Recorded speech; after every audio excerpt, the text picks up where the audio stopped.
Aquí estamos de nuevo en el plató de Carolus 4.5, 5 menos 25, con el broche final que estamos poniendo al programa de hoy lunes. Vamos con esta sección macroeconómica que tanto nos gusta, que tanto cariño le damos en el programa. Aquí tenéis el primer chart, vamos a ponerlo en grande para que se vea bien, un gráfico creo que muy relevante, fijaros, esta es la tenencia de treasuries, de bonos de China, de Estados Unidos. Fijaros cómo ya hemos hablado muchas veces de la desdolarización que se está produciendo. Esto es evidentemente una dinámica a muy largo plazo, pero fijaros cómo el principal acreedor extranjero de Estados Unidos, que es China, no es que sea este año, después de la guerra entre Rusia y Ucrania, que haya empezado a vender o a tratar de desdolarizarse, es que lleva una década prácticamente, bueno, pues quitando ponderación, peso de dólares o de pasivos de Estados Unidos, de deuda de Estados Unidos, de sus balances. Y esto, bueno, ahora es normal que lo vayan haciendo porque sabéis que Estados Unidos ha utilizado el dólar como arma de guerra, congeló las reservas de Rusia e impidió precisamente a Rusia que usara esas reservas para estabilizar el rublo. Eso fue el objetivo que tuvo, a pesar de que no le acabó de salir del todo bien. Y evidentemente existe el temor en China de que si invaden Taiwán, pues hagan lo mismo, ¿no? Que todas sus reservas en dólares las congele y no pueda utilizarlas. Este miedo está cambiando mucho la dinámica en el año 2022, y China está claro que está en ese proceso de desdolarización. No es el único, Japón, por ejemplo, es otro ejemplo. Pero es que esta dinámica China la viene arrastrando desde hace tiempo, lo estamos viendo en la gráfica que tenemos detrás de mí.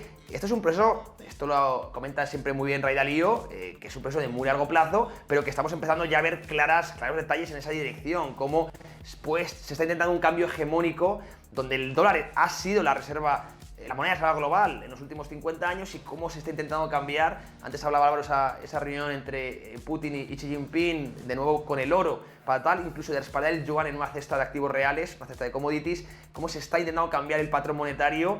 Y estos son detalles que tenemos que vigilar muy de cerca. La desdolarización, pues de acreedores tan importantes como es el caso de China. Y aquí la gran pregunta, si China, que es un país más pobre además que Estados Unidos, deja de financiar a Estados Unidos, y la Reserva Federal, por ejemplo, en este ciclo, que sabéis que estamos en pleno QT, ¿no? El tightening, es decir, que se está intentando reducir balance, si ni la Reserva Federal financia a Estados Unidos, ni sus principales acreedores, en este caso extranjeros como es China, financian, con una deuda sobre PIB del 125%, pues va a haber problemas muy gordos en Estados Unidos. Se van a disparar los tipos de interés, y con esos niveles de deuda, esos ratios de deuda, la solvencia se puede ver muy herida. Así que, desde luego, repito que son hipótesis, ¿no?, que nos tenemos que hacer todos los economistas a la hora de analizar situaciones, pero creo que es interesante darle voz, ¿no?, porque se ve en pocos medios, aunque desde mi punto de vista es muy importante este cambio de dinámica y esta lucha del eje oriental por destrozar el dólar, o por destrozar el dólar como moneda hegemónica. El dólar o esa moneda de reserva le ha dado a Estados Unidos un privilegio exorbitante, así lo llamaba Charles de Gaulle, su famosa frase, y poder financiarse sin generar inflación prácticamente. Bueno, ese tremendo privilegio creo que se está intentando combatir desde el eje oriental, y gráficos como este pues son cristalinos desde mi punto de vista. Vamos ya con el siguiente gráfico, el segundo de la tarde, también muy interesante. Fijaros cómo estos son los depósitos bancarios, como hemos visto una caída tremenda en estos últimos meses. Ahí se ven en la parte derecha del gráfico. Aquí yo os pregunto también vuestra opinión. ¿A qué creéis que se debe? ¿Un pánico bancario quizá hay detrás? Bueno, también han sido muy comentadas las imágenes del Líbano este fin de semana. Imagino que lo habréis visto, de cómo la sociedad está destrozando los bancos, ya que no les dan su dinero. Bien, está habiendo un pánico, una corrida bancaria tremenda en Líbano, y los propios libaneses se creen que el dinero es que está en el banco y no se lo quieren dar. No sé si habrán escuchado hablar de la reserva fraccionaria, y que ese dinero no está en el banco, posiblemente esté invertido a largo plazo, incluso en activos que se han devaluado. Así que no es que ya haya problemas de liquidez, sino quizá de solvencia, que el dinero no exista, ¿no? Este riesgo, ¿no?, de que la crisis salpique al sector financiero y pueda haber caídas importantes de bancos, y por tanto pérdidas de los depositantes, que en el Líbano, en China también hemos visto algún caso, un detalle interesante. No creo que sea el caso de Estados Unidos, pero es llamativo cómo están cayendo mucho los depósitos, y evidentemente siempre el dinero en mano, dinero de banco central, no dinero de banco comercial. Siempre que hace esta distinción, creo que es importante. Dinero en mano en situaciones de crisis, creo que mejor, por posibles pánicos bancarios. Pero mi explicación no es tanto esta. aunque hay muchos analistas que van un poco por esos tiros. Yo no creo que haya ni mucho menos pánico financiero de momento en Occidente, de momento, que todo esto va muy rápido, sobre todo si hay un cisne negro, pero creo que se debe más a que los depósitos no están dando prácticamente rentabilidad y los bonos de muy corto plazo, incluso a 6 meses, las letras a 6 meses, prácticamente nos están dando una rentabilidad muy buena en Estados Unidos, también por ejemplo en algunos países del sur de Europa, y por eso ya no interesa tanto tener dinero en depósitos, sino como digo, en letras de corto plazo. Bien, creo que van por las Dios, pero es muy llamativo siempre seguir el sector financiero, y estos detalles, ahí os pido vuestra opinión también, por supuesto, la podéis dejar en el chat o en la caja de comentarios. Vamos con el siguiente gráfico, el tercero de la tarde. Fijaros, también qué interesante, antes comentaba Jordi por el canal, un detalle muy interesante sobre que Europa podía volver a explotar el gas que tiene el subsuelo. Bueno, aquí este gráfico os va a dejar alucinados. Hace, pues parece que 2 décadas, Europa producía más gas de lo que Rusia exportaba. Hace, repito, a principios de este siglo. Es que es tremendo el dato, ¿eh? Luego ya todos conocemos lo que pasó, ¿no? Bueno, pues del movimiento ecologista que tanto ha impactado en Europa, muchos de ellos subvencionados por el propio Putin, eso lo tenemos que saber. Aquí vamos a luchar contra la desinformación, como digo. Llegó esa transición energética tremendamente nociva, lamentable, bochornosa que se ha hecho, y ahora mismo hemos creado una dependencia de Rusia y hemos prohibido la explotación del gas que tenemos en el subsuelo. Decía Jordi que se está volviendo a trabajar con ciertos...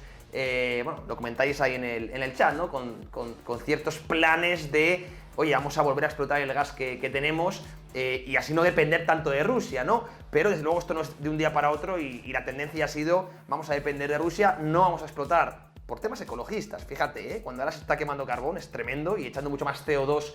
Pero bueno, sin entrar en detalles, vamos a explotar nuestro gas, que esto es lo que hacíamos precisamente hace 2 décadas, antes de que entraran, insisto, todo este movimiento ecologista. Como digo, muchas veces, y esto pues ya hay ciertos analistas que lo apuntan, subvencionados evidentemente por Putin, que era el más favorecido, ¿no? Y eso hay que ver el Consejo de Administración de Gazprom para darse cuenta de lo que sucede, ¿no? Sobre todo en Alemania. Es tremendo, ¿eh? Bueno, yo espero que ya no en el presente, porque es muy complicado, pero de cara a los próximos lustros y próximas décadas reaccionemos y tenemos la buena postura. Volver a apostar por la nuclear, que se está yendo en la dirección opuesta, y sobre todo tratar de explotar pues los recursos que tenemos en el propio subsuelo de Europa, que, insisto, no se hace por motivos ecologistas, y esto lo que hace es que encarezca muchísimo la electricidad y la energía a todos, y que esto equivale a un empobrecimiento masivo de la sociedad. Bueno, los ecologistas nunca nos dijeron el coste que iba a tener esta transición energética y lo caro que iba a salir. Si quizás hubieran sido sinceros desde el principio, no hubieran tenido ese apoyo que tuvieron, ¿no? Así están las cosas y es tremendo el gráfico, creo que tenía que comentarlo, y también ahí os pido, por supuesto, vuestra opinión. Quizá me equivoque en algo que no sepa ver, ahí por supuesto luego os leeré, ¿no? Vamos ya con el cuarto gráfico. Fijaros que antes hablaba del oro, y hemos hecho la explicación de cómo el oro bueno, tiene una correlación muy importante, correlación inversa con los tipos reales de la economía. Los tipos reales son los nominales menos la inflación, pero cuidado, para calcular los tipos reales y esa correlación con el oro no nos tenemos que fijar en el IPC actual, sino en las expectativas de inflación a 10 años, que es lo que se conoce como tasa de equilibrio. En este caso, las expectativas a 10 años, ahí mañana sí que os comparto el gráfico, están en los entornos del 2%, 2,1 más o menos, y ahora mismo los tipos de interés nominales en Estados Unidos, pues, y además con la subida que vamos a ver el miércoles, se van a poner en los entornos del 3,5, por lo tanto, ya estamos claramente por encima de las expectativas de inflación, tipos nominales, por lo tanto, por encima ya de las expectativas de inflación, y esto es lo que está castigando mucho al oro, cuando empezamos el año con unos tipos pues reales mucho más negativos, y se ha comido toda la tasa negativa y estamos empezando ya a entrar en terreno positivo, y esto evidentemente ha castigado muchísimo al oro, que repito, guarda una correlación inversa con esto. Este es el principal problema, hay que entender siempre el rol que tiene el oro en un portfolio de inversión. El oro no lucha per se contra la inflación, lucha, siempre lo digo, contra los tipos reales negativos. Si los tipos reales empiezan a ser positivos, los agentes empiezan a refugiarse en renta fija, y esto evidentemente le hace daño al competidor, que es el oro, ¿vale? Esto creo que tiende a confundir y siempre, pues aquí tratamos de dar un poquito de color también a la educación financiera. Vamos ya con el quinto gráfico, si no me equivoco, de la tarde y penúltimo, fijaros, ya más técnico. Esto es el número de días que llevamos o que lleva el S&P 500 por debajo de la ESMA 200. Sabemos que la media de 200 periodos es una media que todos los grandes traders, banca de inversión, analistas tienen sus gráficos y que hay que tener como soporte y resistencia dinámico, y llevamos ya pues prácticamente bastante más de 100 días por debajo de la misma, algo que solo se vio en la gran crisis del 2008 y la gran crisis .com. Esto es muy importante porque mientras estemos por debajo de esta media, y hay muchos grandes analistas que lo hacen muy simple, seguiremos en tendencia bajista, ¿vale? Y repito, estos niveles ya de estar por debajo de esta media empiezan a recordarnos a mercados bajistas, repito, como el que vimos crisis.com, año 2000, gran crisis financiera, año 2008, así que detalle técnico de fontanería de mercado que por supuesto tenemos que tener en cuenta, y una vez más invito a todos ese tipo de medias, insisto, no para buscar cruces ni soluciones mágicas, pero sí como soportes y resistencias dinámicos creo que son muy interesantes de tener en todos los gráficos. Si los tienen las manos fuertes,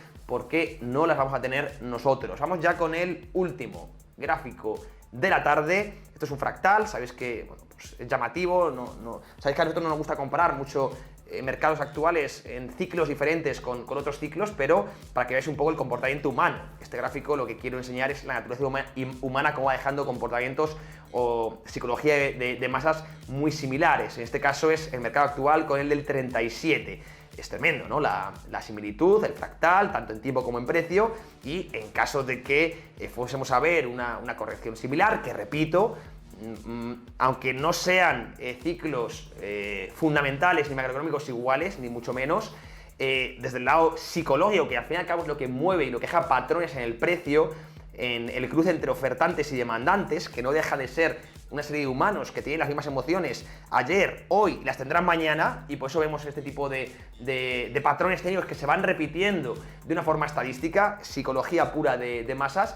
Fijaros como en caso de estar en un fractal similar, podemos estar aún empezando, por decirlo de alguna manera, el mercado bajista, ¿no? Hay muchos traders, compañeros míos, que también apuntan en esa dirección y que ven incluso la posibilidad de barrer los mínimos del COVID. De momento yo es una postura que aún no comparto, pero bueno, ahí dejo posibles fractales y por supuesto, y como siempre digo, os pido vuestra opinión y si creéis que es posible, bueno, nos iríamos por debajo de los 3.000 en S&P 500, que este es el escenario más pesimista en caso de que finalmente sí lleguemos a recesión y haya una revisión muy fuerte de los beneficios empresariales a la baja. En ese caso sí que podríamos tener un escenario pues tan apocalíptico como el que estamos viendo en este fractal comparado con ese crash del 37. Ahí lo dejo, con esto cerramos la parte macroeconómica, como siempre creo que muy interesante. Ahora os leeré y vamos a poner ya el broche final al programa desde el set. Os espero.